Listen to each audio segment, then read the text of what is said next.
Requerimiento de inaplicabilidad por inconstitucionalidad respecto a los artículos 163, 166, 167 y 174 del Código Sanitario. Tiene la palabra el relator, don Sebastián López. Muchas gracias, señora presidenta. Conforme al autoacordado de vistas de causa, certifico que la presente sesión se lleva a efecto por vía telemática, siendo integrado el tribunal por 9 de sus señoras y señores ministros titulares. No integra el ministro señor Nelson Pozo. En estos autos rol 8823-20, con fecha 11 de junio, Blue Shell, Sociedad Anónima, deduce requerimientos respecto de los artículos señalados del Código Sanitario para que surta efectos en un proceso sobre juicio sumario de reclamación caratulado Blue Shell con Secretaría Regional Ministerial de Salud de la Región de los Lagos, sustanciado ante el primer juzgado civil de Puerto Montt.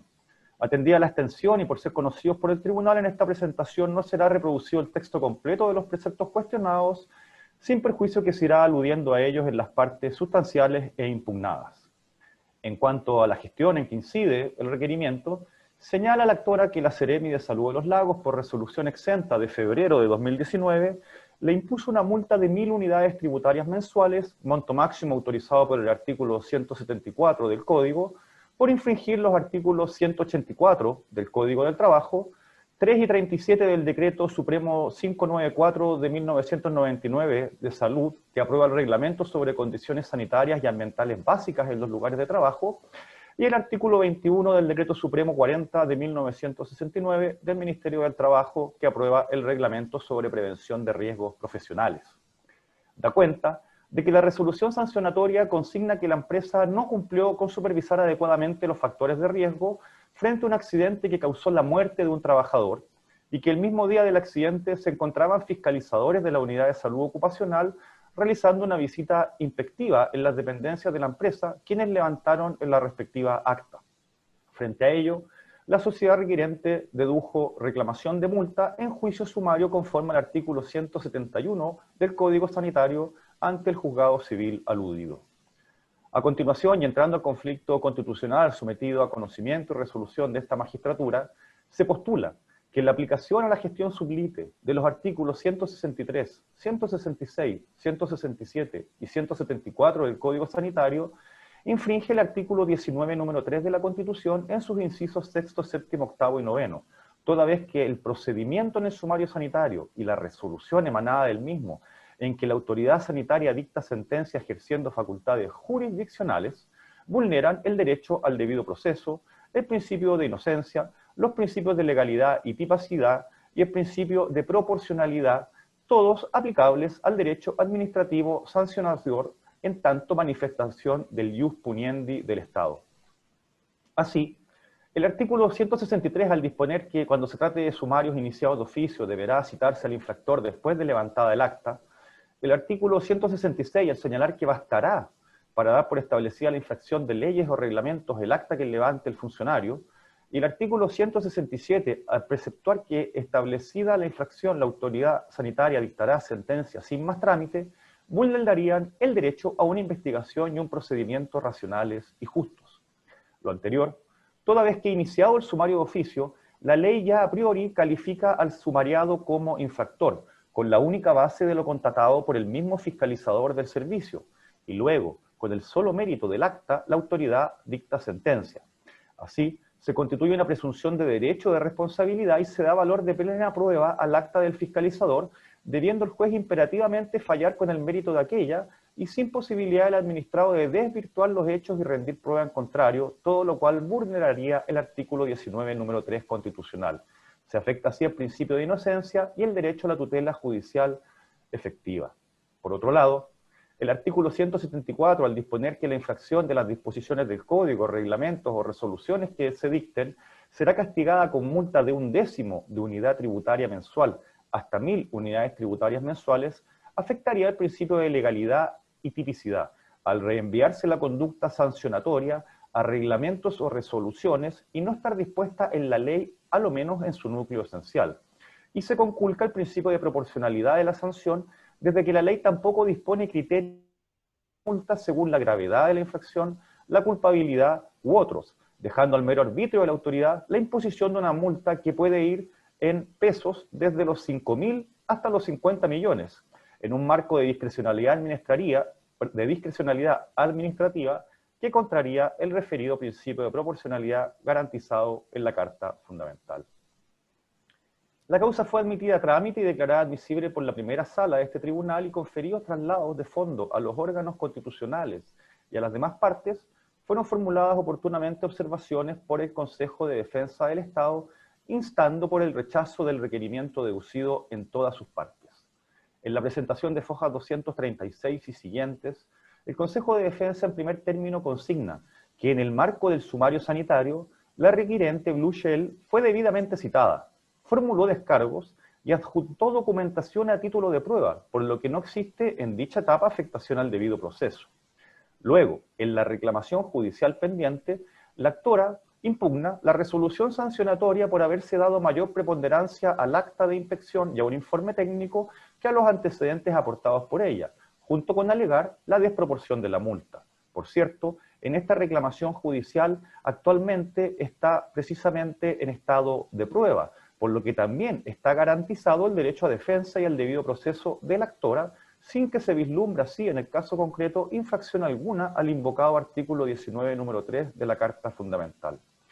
A continuación, explica el Consejo latamente las competencias y facultades fiscalizadoras de las Secretarías Regionales Ministeriales de Salud y la finalidad perseguida por los sumarios sanitarios, en orden al cumplimiento debido de las medidas sanitarias dispuestas en el Código del Ramo y en las demás leyes, reglamentos y normas que lo complementan, todo en orden a la protección eficaz de la vida y salud de los trabajadores y en vinculación con el artículo 19, número 1 y 9 de la Constitución, recordando además que en este caso el trabajador falleció a consecuencia del accidente.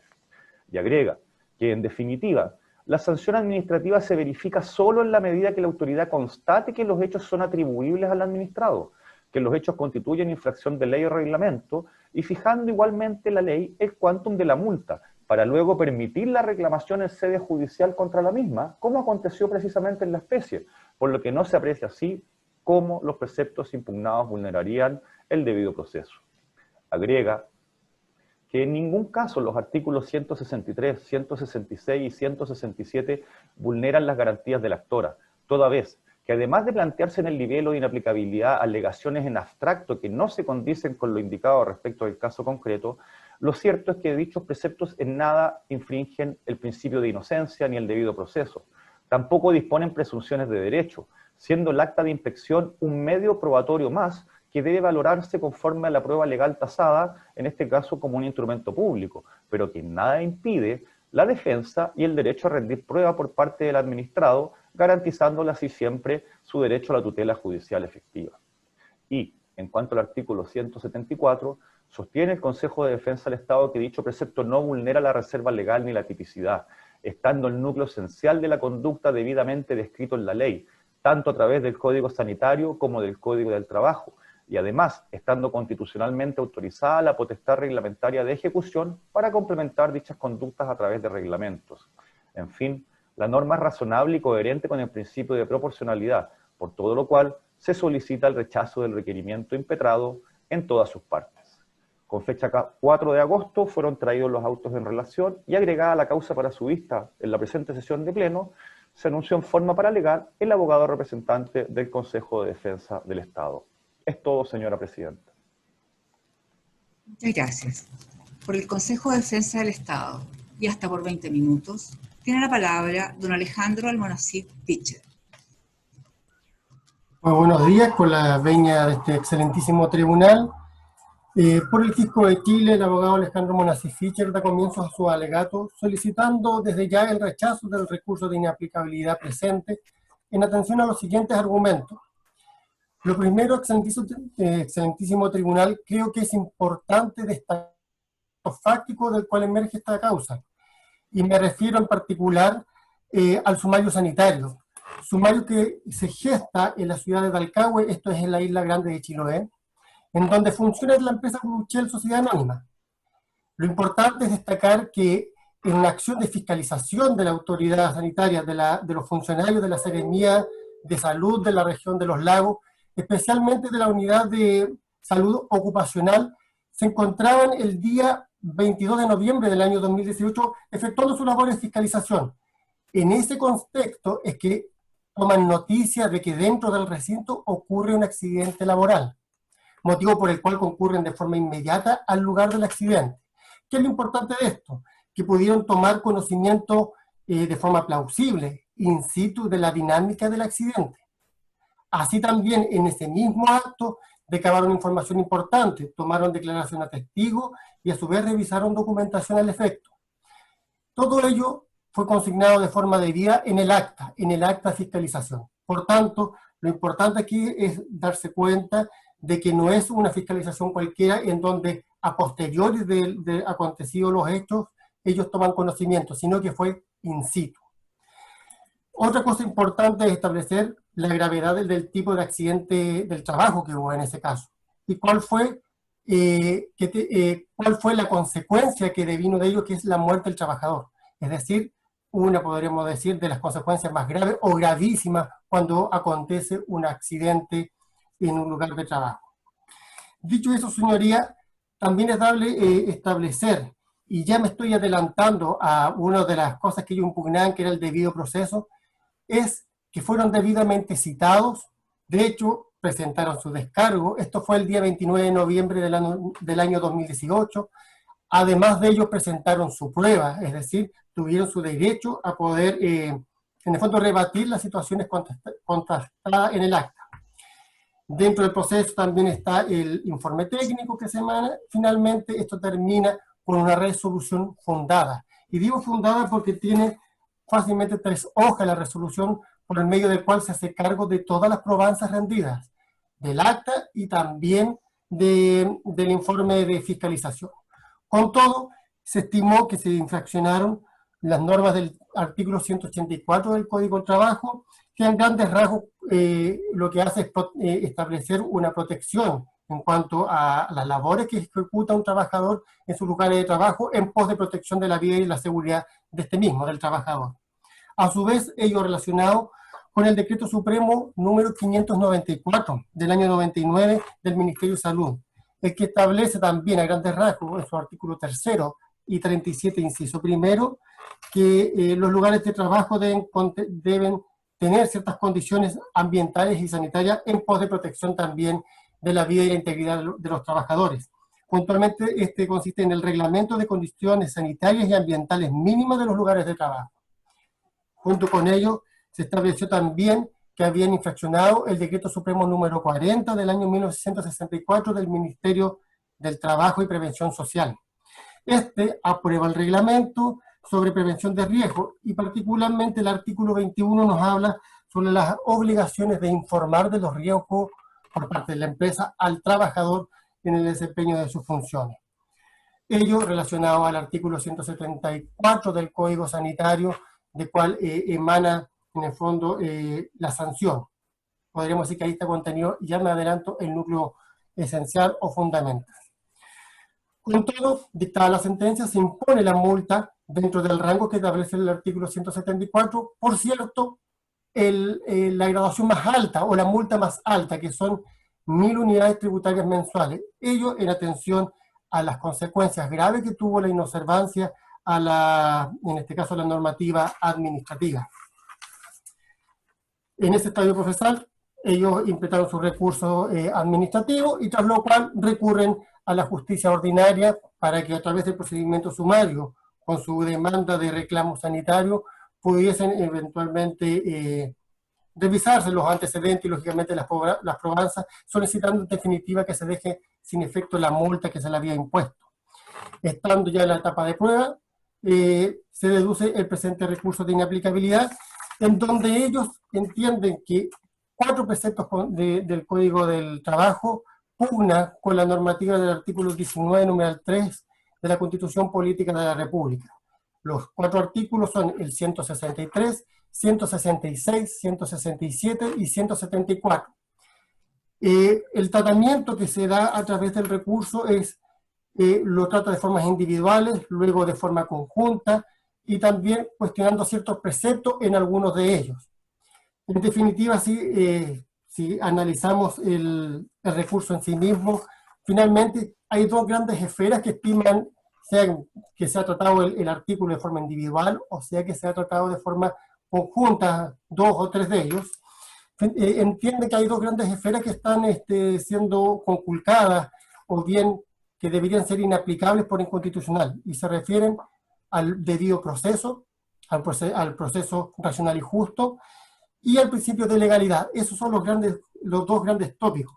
Por ello es importante, en sus señorías excelentísimas, que es importante establecer cuáles son los alineamientos respecto de estos 2 tópicos, o estas 2 premisas, el procedimiento racional y justo y el principio de legalidad.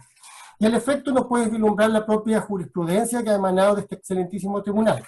Lo primero que nos ha dicho en pos del artículo 19, numeral 3, inciso 3, es que de ahí se desprende el procedimiento racional y justo. Pero nos ha señalado que es el legislador el encargado de establecer en el fondo cuál es el justo procedimiento, o mejor dicho, cuáles son las garantías que conforman este justo procedimiento. A su vez nos han dicho que el contenido del debido proceso debe ser llenado por el legislador. Entonces, ¿qué consecuencia tiene ello? Que no existe un modelo único de garantías integrantes del debido proceso en Chile.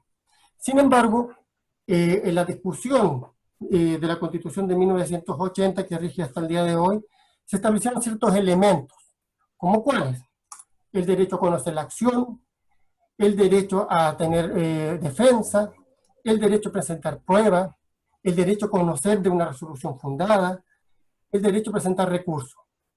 Inmediatamente, para no hablar tan en abstracto, sino que en concreto, en la etapa del sumario, veamos si la empresa Blucher tuvo esas oportunidades. Claro, tuvo derecho a conocimiento de la acción, se le mostró el acta, incluso se le citó, se le dejó copia de la misma. Al citarse pudieron efectuar su descargo, presentaron pruebas, y no solo eso, una vez conocida la sentencia administrativa, ellos empezaron sus recursos administrativos, y no conforme con ellos, de conformidad al artículo 171, como bien establece esta garantía de poder revisar la actuación de la administración, deduce su reclamo sanitario. Es decir, claramente cumplieron con todos estos elementos que establece el legislador en su historia para entender lo que es que efectivamente estuvieron dentro de un debido proceso. Con todo, entonces, el procedimiento es racional. Claro que sí es racional, porque es lógico y carente de toda arbitrariedad. Pero también es justo. ¿Por qué? Porque cautela los derechos de los participantes, en este caso del sumariado, de la empresa Blucher Sociedad Anónima. Se le garantizaron todos y cada uno de estos elementos que antes mencioné. Dicho eso, señoría, veamos entonces el otro principio que nos va a entregar el marco para vislumbrar si efectivamente estas normativas son inconstitucionales. Y me refiero al principio de legalidad, y que ha señalado a su respecto este excelentísimo tribunal, que la Constitución diseña un régimen que va armonizando las potestades legislativas con las potestades reglamentarias. Entonces, es posible y lícito que la administración regule algunos aspectos determinados en la ley. Es decir, nos permite que ciertos conceptos que están contenidos en la ley puedan ser desarrollados de manera pormenorizada a través de lo que podríamos decir una norma infralegal, como lo sería un reglamento. Ello deviene propiamente también de preceptos constitucionales contenidos en el artículo 63 y 32, número 6 de nuestra Constitución Política de la República. Ha dicho este excelentísimo tribunal que entender lo contrario sería reunir, si pretendiésemos que todo estuviese en la ley, sería reunir en el fondo ambas potestades, la reglamentaria con la potestad legislativa en un solo órgano, que sería el legislativo. Y además agregan que en definitiva sería convertir la ley en un verdadero reglamento. Por otra parte, y a propósito también de este principio de legalidad, esto en mira con el foco de la actividad sancionatoria de la administración del Estado, este mismo tribunal ha señalado que la Constitución no impide que la administración pueda legítimamente sancionar conductas cuyo núcleo esencial, súper importante esto, cuyo núcleo esencial se encuentre descrito en la ley y más extensamente desarrollado en normas reglamentarias.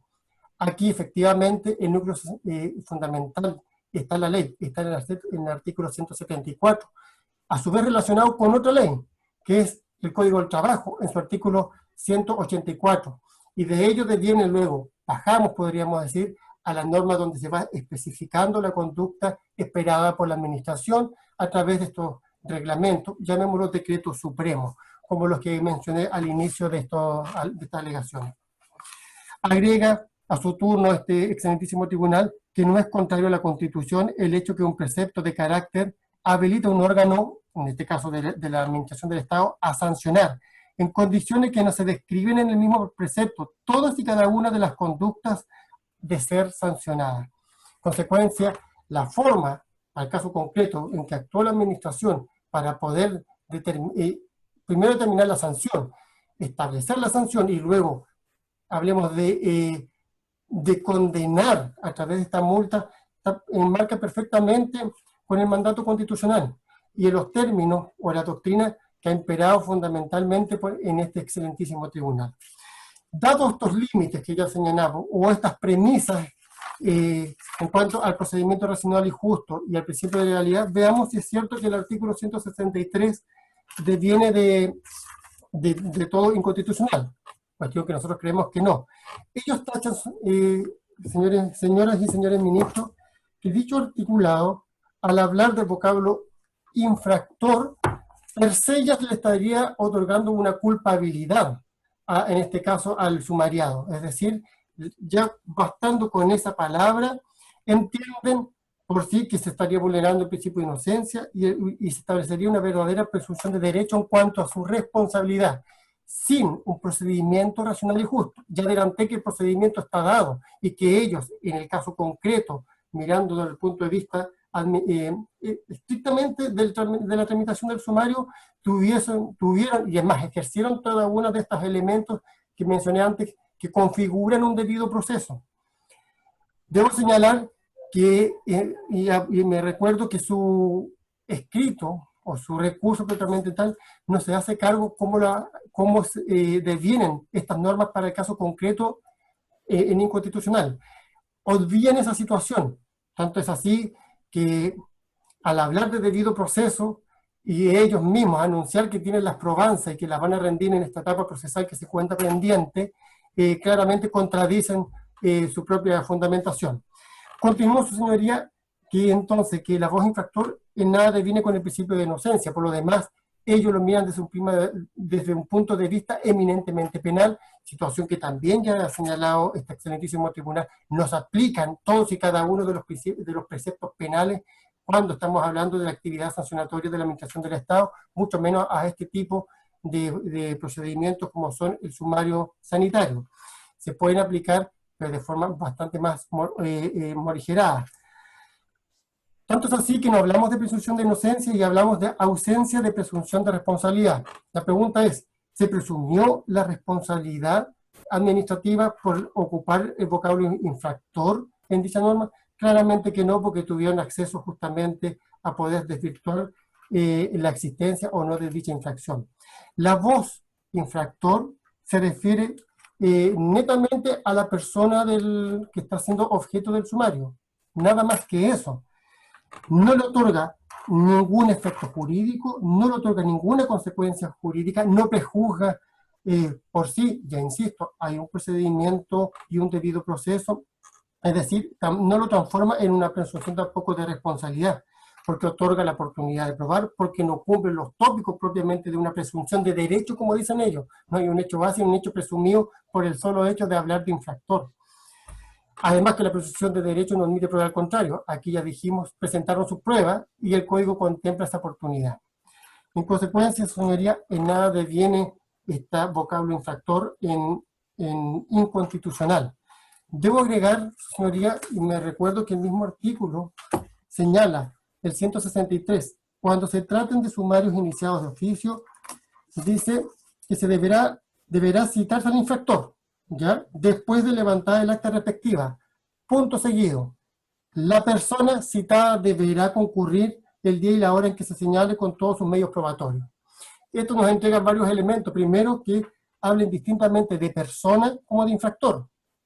Lo que en el fondo nos está diciendo que no hay ninguna consecuencia jurídica. Pero además, nos está hablando del debido proceso, que está citado por un día y hora. Me recuerdo que fue citado para el 29 de noviembre del año 2018. fecha en que concurrió. Y además que puede concurrir con todos sus medios probatorios. Por tanto, en absoluto, esto pugna con la norma del artículo 19, numeral tercero, inciso sexto. Pues bien, dicho esto, veamos entonces, antes que me olvide, señoría, tampoco nos señala cómo esto fluye en el proceso o la gestión pendiente. No tenemos ninguna consecuencia a propósito de su argumentación en el escrito cuando hablamos de la voz infractor respecto al artículo 163 del Código del Trabajo, perdón, del Código Sanitario. Ahora bien, veamos entonces el artículo 166, en cual nos señala que bastará por dar establecida la existencia de una infracción, agrega en ello el acta que levante el funcionario del servicio. Lo cierto señoría que, primeramente, el acta es un medio natural y obvio y casi ordinario por un medio del cual la administración consigna ciertos antecedentes, consigna ciertos hechos y que sirve de antecedente probatorio para probar, valga la redundancia, la existencia de una infracción. Esto es para la acreditación de los hechos que ellos constataron. Además, es una técnica, diríamos así, que ordinaria en la forma de registro de los procesos de inspección que hace la administración, más aún cuando estamos hablando de un sumario sanitario, es decir, el acta cumple una función esencialmente de constatación de hechos. Ahora, una cosa distinta que el acta por sí sola pueda constatar hechos y que en sede administrativa, no existiendo otros antecedentes, pudiese tener un asidero para eventualmente sancionar a un administrado, por cierto que sí, pero no por sí y ante sí, no solo con este medio, habilita a la administración para desprender de otros medios probatorios, para prescindir de otros medios probatorios para la existencia de una infracción. Eso no es cierto. Es más, el legislador, y me estoy yendo ya directamente al juicio pendiente, a la causa pendiente, este juicio civil que se tramita en un juicio sumario, aquí lo que hizo el legislador es darle un valor probatorio al acta, un valor probatorio dentro de este sistema legal que es la prueba legal o tasada. ¿Y cuál es el valor? Es de plena prueba en cuanto a los hechos que se consignaron en el acta, pero también plena prueba respecto, o de haberse emitido el acta también, pero plena prueba de respecto de la fecha del otorgamiento. Lo que hace el legislador no es privar en ningún caso de otros medios probatorios que puedan desvirtuar los hechos que están contenidos en el acta. Solamente le da un cierto valor de prueba en el juicio a este tipo de documento. ¿Qué documento? Un documento que es un instrumento público. ¿Ya? ¿Y por qué lo reviste? Quizá de mayor preponderancia, porque emana de un funcionario público que la propia ley le otorgó la calidad de ministro de fe. Por tanto, cumple con todos los tópicos propios de un documento que es un instrumento y además que es un instrumento público. Debo recalcar que la ley no impide defenderse al sumariado ni tampoco generar prueba que pueda contrastar los hechos que están consignados en el acta. Por tanto, no es el único medio probatorio y no es la única prueba que pueda servir para probar o descartar hechos dentro de un sumario o dentro de un proceso sumarial o dentro de un juicio jurisdiccional en el contencioso administrativo. Con todo, señoría, entonces, este artículo 166 no deviene en nada de inconstitucional, ni aún a pretexto, como lo hace en este caso mi legítimo contradictor, en que une el artículo 163 con el 166 y luego con el artículo 167, para en definitiva, nuevamente decirnos que pugna con un procedimiento racional y justo y el principio de legalidad. A propósito, el artículo 167 realmente no logro entender cómo podría devenir en inconstitucional. Tiene la siguiente frase: establecía la infracción, la autoridad sanitaria dictará sentencia sin más trámite. La verdad, primeramente, que esto se aplica, es un mandato que está para el juicio sumarial, en sede administrativa, no para el proceso pendiente, insisto, sede jurisdiccional civil. No es un mandato para el juez civil. Primera cosa, por tanto, no tendría aplicación práctica, ningún efecto en el juicio que está pendiente. Lo que hace que señoría el legislador es primero que la Constitución no establece ni un procedimiento, ni mucho menos plazo para este tipo de procedimientos para que puedan ser resueltos o fallados en sede administrativa. Tampoco lo cierto es que lo contempla el Código del Trabajo. Pero lo que hace este artículo que se falle de forma más pronta posible es entregarle una verdadera garantía justamente al administrado en cuanto a tener certeza de que tan pronto, agotadas las etapas establecidas en el sumario sanitario, se dicte sin más trámite en el fondo la sentencia o la resolución por el medio del cual se resuelven los asuntos, para no dejar al administrado en una constante incertidumbre. Estos son principios que recoge y que son aplicables, podríamos decir, como elementos de la naturaleza de la norma, recogidos en la ley 19.880 sobre base de procedimientos administrativos, que consagra incluso en su artículo 7º el principio de celeridad. Justamente responde a eso, y si se quiere también a otros preceptos, a la Ley Orgánica Constitucional de Base de la Administración del Estado, en su artículo octavo establece el deber de eficacia y de eficiencia. Todos estos elementos en el fondo están recogidos en este articulado, por tanto no logramos entender cómo podría devenir esta norma en inconstitucional. Dicho eso, ya para ir terminando respecto al último artículo, que sería el 174, nos señalan nuevamente que por el hecho de contener una premisa que luego se desarrolla a través de los reglamentos por el cual se les sanciona, yo aquí me quiero referir nuevamente a los primeros tópicos que toqué al inicio para no ser tan reiterativo de este alegato que dice en relación con cómo ha entendido el justo y el debido proceso y cómo ha entendido la legalidad. Y este trabajo comulgado o maridado, si se quiere, entre las potestades reglamentarias y las potestades legislativas. Es decir, este artículo 174 contempla la conducta, contempla el núcleo fundamental que es desarrollado luego a través de los decretos supremos que mencioné y que fueron los que en definitiva se consignaron para cursar la multa en cuestión. A su vez... Tiempo, señor abogado, por favor, se redondea su alegato, gracias. Perfecto, señoría. En consecuencia, señoría, la multa está debidamente impuesta, está debidamente fundada. La norma contempla en su artículo 174 el núcleo esencial. En consecuencia, estas normas sean dotadas de forma conjunta e individual, en nada deviene de inconstitucional. Señoría, gracias por escucharme y con lo expresado solicito que tenga por finalizado mi alegato. Gracias a usted. Señora ministra, señores ministros, ¿tienen preguntas al señor abogado? No habiendo preguntas, ha terminado la vista de esta causa. Muchas gracias.